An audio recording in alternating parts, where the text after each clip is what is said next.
మామ ఎవరు మామ చెప్పారు ఈ ప్రపంచంలో లవ్ ఫెయిల్యూర్ అంతటి బాధ ఇంకేదీ లేదని? దానికంటే ఎక్కువ బాధ కలిగించేది నేనైతే చూపిస్తాను చూడండి మామ. తెల్లవారి 10 గంటలకు ఛార్జింగ్ పెట్టినాను మామ. ఇప్పుడు టైం ఎంత ఒకసారి చూడండి, 12:30 అయింది కదా. ఫోన్ తీసుకుందామనేసి నేను వచ్చినాను మామ. ఫైనల్ గా వచ్చి చూస్తే పరిస్థితి ఏందో తెలుసా? చూడండి మామ, స్విచ్ అయ్యేది మర్చిపోయినాను మామ. 2:30 గంట అయింది మామ నేను ఛార్జింగ్ పెట్టి. ఇప్పుడు చెప్పండి మామ, ఈ స్విచ్ బాధ కంటే ఆ లవ్ ఫెయిల్యూర్ పెద్ద బాధ మామ. ఆ లవ్ ఫెయిల్యూర్ బాధ నా గోరి చిటికంతా మామ.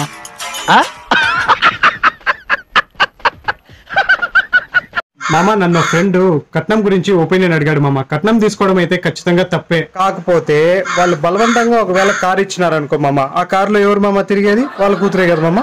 ఒకవేళ బంగ్లా ఇచ్చినారనుకో మామ, 24 గంటలు ఆ బంగ్లాలో ఉండేది ఎవరు మామ? వాళ్ళ కూతురే కదా మామ. మనం మగవాళ్ళం కాబట్టి ఆఫీస్కి వెళ్ళిపోతాం కదా. ఒకవేళ ఫ్రిడ్జ్ ఇచ్చినారనుకో మామ, 24 గంటలు చల్లగా నీళ్లు పెట్టుకుని తాగేది ఎవరు మామ? వాళ్ళ కూతురే కదా మామ. మనం ఆఫీస్కి వెళ్ళిపోతాం కదా మామ.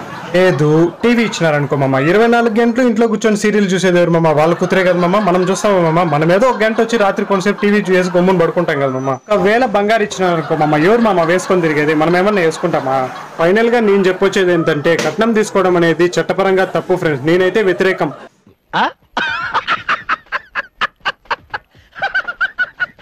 హలో గైస్, ఈ రోజు మన యూట్యూబ్ ఛానల్ గరుడ వ్లాగ్స్ 7 15,000 సబ్స్క్రైబర్స్ కంప్లీట్ అయిన సందర్భంగా ఈ రోజు అయితే మీకు ఒక గెస్ట్ నేను పరిచయం చేయబోతున్నాను. కలవబోయే గెస్ట్ యొక్క అడ్రస్ ఎక్కడో తెలుసా? చిత్తూరు కడప హైవే పైన కల్లూరుకి సమీపంలో ఉన్న ఇండియన్ పెట్రోల్ బంక్ ఆపోజిట్ లోనే మన గెస్ట్ అయితే ఉంటారు. ఫైనల్ గా మనం చేరుకోవాల్సినటువంటి గెస్ట్ వాళ్ళ ఇంటి దగ్గరికి అయితే చేరుకున్నాము. ఈ వీడియోలో కనిపిస్తున్న ఆయనే ఈ రోజుటి మన గెస్ట్. టిఫిన్ తిన్నావా? ఇప్పుడు మనం వీడియోలో చూస్తున్నటువంటి ఈ తాత వాళ్ళ ఇల్లు. ఈ తాత ఈ ఇంట్లోనే ఉంటాడు. అదే ఫ్రెండ్స్ మనకు కనిపిస్తున్నటువంటి ఈ బ్లాక్ పైప్ లోనే ఆయన నివసిస్తూ ఉంటాడు. ఆ పైప్ లోనే ఉంటారు మీరా?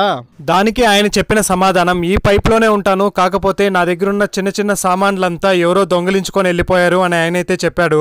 అంతేకాదు నాకెవరూ లేరు అని అయితే ఆయన బాధపడ్డాడు. నాకు తెలిసి ఈ ప్రపంచంలో అన్నిటికంటే భయంకరమైన భూతం ఆకలి. మనం ఆయనకి ఈ రోజు మార్నింగ్ టిఫిన్ ఇచ్చి అలాగే కొన్ని పళ్ళు ఇచ్చి తినడానికి సపోర్ట్ చేద్దామని అయితే నేను వచ్చాను. దీనికి గల కారణం నా వీడియోస్ చూస్తున్నటువంటి మీరే. ఇకపై మన ఛానల్ నుంచి వచ్చే రెవెన్యూని కొంత భాగం ఇలా సర్వీసెస్ కి ఉపయోగించాలని నేనైతే నిర్ణయించుకున్నాను. వీడియో నచ్చినట్లయితే ఈ రూట్ నైతే గుర్తు పెట్టుకోండి. అలాగే మీరు వస్తూ వెళ్తున్నప్పుడు ఈ తాతకి ఫుడ్ ని సపోర్ట్ చేయండి. స్వీట్ తీసుకురా. ఏరా స్పెషల్? ఏ లేదురా, ఇన్నాళ్లకు నాకైతే ఒక ఉద్యోగం వచ్చింది. ఉద్యోగం రావడమే కాదు, ఇన్నాళ్ళు మా నాన్న కళ్ళ నెరవేర్చబోతున్నాను. అవునా? ఏం కలరా అది? ఇన్నాళ్ళు ఉద్యోగం చేయలేక కాదురా, ఉద్యోగం చేస్తే ఎప్పుడు మా నాన్న ఒక మాట అంటుండేవాడు, మనం ఉద్యోగం చేస్తే 10 మంది కడుపు నింపేలాగా ఉండాలి, కానీ మన కడుపు మాత్రమే నింపేలాగా ఉండకూడదు అని. ఆ మాట కోసమే ఇన్నాళ్ళు నేను ఉద్యోగం చేయలేదు. ఇప్పుడు నువ్వు ఉద్యోగం చేసి 10 మంది కడుపు నింపేస్తావా? 10 మందికి కాదు, 1000 మందికి కడుపు నింపే ఉద్యోగం దొరికింది. అంతేకాదు రోజుకి 2 గంటలు మాత్రమే వర్కింగ్ అవర్స్ ఉంటాయి. నాకు 3 పూటల భోజనం పెడతారు. ఎలాంటి ఉద్యోగం చూడు. చెప్తుంది తింటుంటే నాకు చూద్దాం అనిపిస్తుంది రా. పద చూద్దాం. ఏదో చూపిస్తా, దానికేముంది.